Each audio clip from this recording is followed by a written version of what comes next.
Selamat datang ke channel ini. Jangan lupa tekan butang subscribe dan aktifkan lonceng agar anda tidak ketinggalan dengan isu-isu semasa, dan sila tinggalkan pendapat anda di ruang komen. Putrajaya, pengurusan kes rayuan Dato' Sri Najib Tun Razak dan anaknya, Dato' Muhammad Nazifuddin terhadap penghakiman terus diperoleh Lembaga Hasil Dalam Negeri LHDN terhadap mereka dalam kes cukai tertunggak ditetapkan pada 17 Januari tahun depan. Peguam Wee Yong Kang antara peguam yang mewakili Najib dan Nazifuddin memberitahu bernama.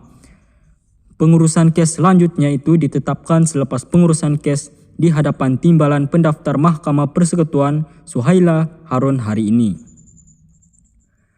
Pengurusan kes seterusnya pada 17 Januari tahun depan adalah untuk mengemas kini status alasan rayuan dan menetapkan tarikh pendengaran kata peguam itu. Bekas Perdana Menteri dan anaknya merayu terhadap penghakiman terus diperoleh LHDN untuk mendapatkan cukai tertunggak berjumlah lebih Rm1,7 bilion daripada mereka. Dua mahkamah tinggi di sini membenarkan permohonan LHDN untuk mendapatkan penghakiman terus bagi memperoleh semula tunggakan cukai sebanyak Rm1,69 bilion daripada Najib dan Rm37,6 juta daripada Muhammad Nazifuddin bagi tempoh antara 2011 dan 2017. Penghakiman terus adalah apabila mahkamah memutuskan kes tertentu melalui hujahan tanpa mendengar keterangan saksi dalam perbicaraan. Najib dan Muhammad Nazifuddin gagal dalam rayuan mereka di Mahkamah Rayuan pada 9 September 2021 untuk mengetepikan penghakiman terus itu, namun membenarkan permohonan mereka untuk menangguhkan perintah penghakiman terus berkenaan sementara menunggu pendengaran permohonan kebenaran merayu di Mahkamah Persekutuan. Pada 10 Mei lepas, Mahkamah Persekutuan memberikan kebenaran merayu kepada Najib dan Muhammad Nazifuddin berhubung penghakiman terus diperoleh LHDN dalam kes tunggakan cukai itu. Putrajaya, pengurusan kes rayuan Dato' Sri Najib Tun Razak dan anaknya, Dato' Muhammad Nazifuddin terhadap penghakiman terus diperoleh Lembaga Hasil Dalam Negeri LHDN terhadap mereka dalam kes cukai tertunggak ditetapkan pada 17 Januari tahun depan. Peguam Wee Yong Kang antara peguam yang mewakili Najib dan Nazifuddin memberitahu bernama. Pengurusan kes selanjutnya itu ditetapkan selepas pengurusan kes di hadapan Timbalan Pendaftar Mahkamah Persekutuan Suhaila Harun hari ini. Pengurusan kes seterusnya pada 17 Januari tahun depan adalah untuk mengemas kini status alasan rayuan dan menetapkan tarikh pendengaran kata peguam itu. Bekas Perdana Menteri dan anaknya merayu terhadap penghakiman terus diperoleh LHDN untuk mendapatkan cukai tertunggak berjumlah lebih Rm1,7 bilion daripada mereka.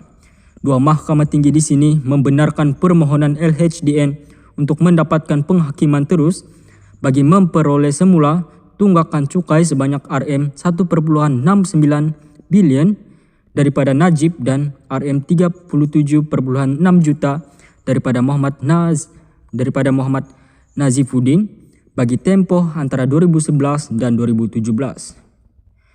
Penghakiman terus adalah apabila mahkamah memutuskan kes tertentu melalui hujahan tanpa mendengar keterangan saksi dalam perbicaraan.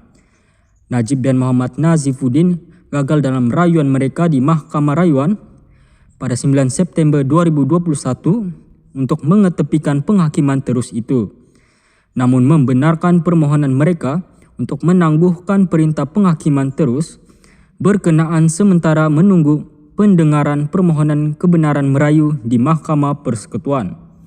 Pada 10 Mei lepas, Mahkamah Persekutuan memberikan kebenaran merayu kepada Najib dan Muhammad Nazifuddin berhubung penghakiman terus diperoleh LHDN dalam kes tunggakan cukai itu. Putrajaya, pengurusan kes rayuan Dato' Sri Najib Tun Razak dan anaknya, Dato' Muhammad Nazifuddin terhadap penghakiman terus diperoleh Lembaga Hasil Dalam Negeri LHDN terhadap mereka dalam kes cukai tertunggak ditetapkan pada 17 Januari tahun depan. Peguam Wee Yong Kang, antara peguam yang mewakili Najib dan Nazifuddin, memberitahu bernama. Pengurusan kes selanjutnya itu ditetapkan selepas pengurusan kes di hadapan Timbalan Pendaftar Mahkamah Persekutuan Suhaila Harun hari ini. Pengurusan kes seterusnya pada 17 Januari tahun depan adalah untuk mengemaskini status alasan rayuan dan menetapkan tarikh pendengaran, kata peguam itu. Bekas Perdana Menteri dan anaknya merayu terhadap penghakiman terus diperoleh LHDN untuk mendapatkan cukai tertunggak berjumlah lebih Rm1,7 bilion daripada mereka. Dua mahkamah tinggi di sini membenarkan permohonan LHDN untuk mendapatkan penghakiman terus bagi memperoleh semula tunggakan cukai sebanyak Rm1,69 bilion daripada Najib dan Rm37,6 juta daripada Muhammad Nazifuddin bagi tempoh antara 2011 dan 2017. Penghakiman terus adalah apabila mahkamah memutuskan kes tertentu melalui hujahan tanpa mendengar keterangan saksi dalam perbicaraan. Najib dan Muhammad Nazifuddin gagal dalam rayuan